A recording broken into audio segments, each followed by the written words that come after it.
Hello and welcome everyone to Trivia with Ekagrata.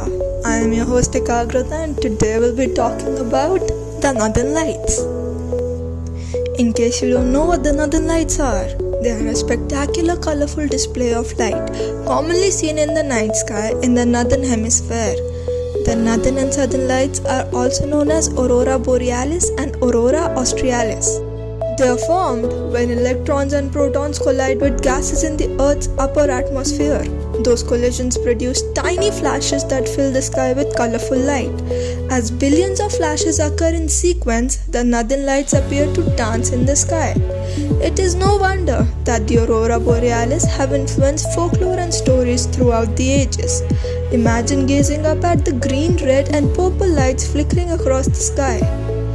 Today, we know the science behind these lights, but back then, stories painted them as everything from bridges to afterlife and football players to dangerous monsters and warning signs. The Northern Lights have inspired some of the most dramatic tales in the Norse mythology. The Vikings celebrated the lights, believing they were an earthly manifestation of their gods. Other Norse people feared them, telling stories of the dangers they posed and developing superstitions to protect themselves. In Finland, the name for the Northern Lights is Revontulet, literally translated as fire fox. These fire foxes would run through the sky so fast when their large furry tails brushed against the mountains, they created sparks that lit up the sky. A similar version of this story tells us that as the fire foxes ran, their tails swept snowflakes up into the sky, which caught the moonlight and created the Northern Lights.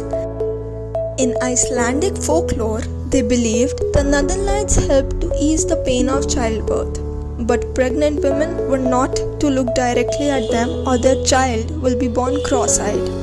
Not all native communities in North America were comforted by the presence of the Northern Lights, and many believed that they were an evil omen. The Great Plains Indians also believed the lights were a reflection of large fires, but not one made by a loving creator. Theirs were the reflection of giant flames under huge cooking pots lit by the northern tribes to cook their enemies. In Hudson Bay, Canada, they believed the lights were lanterns of demons chasing lost souls. In Wisconsin, the Fox Indians thought Northern Lights were the restless spirits of their slain enemies attempting to rise again for revenge. In Alaska, the Northern Lights were also feared, and the communities carried knives to ward themselves against the evil spirits of the aurora. The Northern Lights were also believed to be the omens of bloodshed. When the aurora appears further south in Europe, the lights often take on a deep reddish hue. It would explain why in continental Europe many consider the dancing blood-red streaks of the aurora to be an evil omen.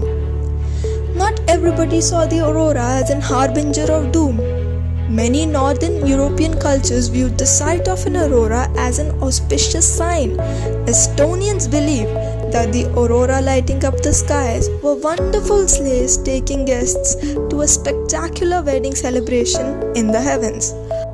Often, the myths explained the lights using stories about animals and nature. Some spoke of the aurora appearing when whales were playing games, while the Danes believed the lights were caused by swans competing to see who could fly further north. Swedish fishermen looked forward to seeing the aurora as they believed that the lights were the reflections of giant schools of herring swimming nearby. For them, an aurora sighting brought good fortune and a promise of hefty catch. In Greco-Roman mythology, Aurora is the personification of the dawn and the sister of the sun and the moon. The ancient Greeks and Romans believed that every day Aurora raced across the sky in her chariot, alerting her brother and sister to the breaking of the new day. Watching the northern lights stretch across the sky, it's easy to imagine how this story took form.